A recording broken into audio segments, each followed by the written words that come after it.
Kabutil, gandang umaga po sa ating lahat. Meron po ako ipapakita sa inyo, ano po, mga kabutil. Pumunta po ako dito sa aking isang kumpare, kaibigan.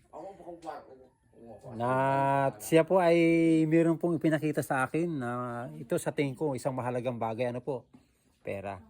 Ito yung pera ng ating Pilipinas. Sa tingin ko mga kabutil, ito po ipakita ko sa inyo. Yan.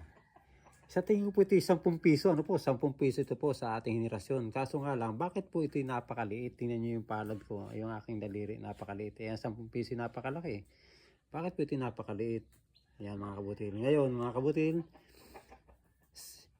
mag-PM ko po kayo sa akin kung gaano po kalaki ang value nito. Ayan. Dito lang po yan sa akin, sa aking page. Sa mga interesado at sa mga kapwa ko content creator na bumibili ng mga lumang barya, sa tingin ko po, ito po ay may malaking value. Yan. Sana po ay tama ang presyo at mabilis sa tamang presyo at para makatulong po do sa nakakuha nito. Mga kabutil, yan po, tingnan nyo pati itong likod. Yan. Yan po ay pera natin panahon na to. Ay, alam ko po itong pera na to ay mga maling na imprenta. Hindi ko po alam kung gaano kadami ito. Bakit po ito ganito kalaki lang. Ayan po ang itsura. Ayan, bakit double? Parang double siya. Ayan. Ayan po.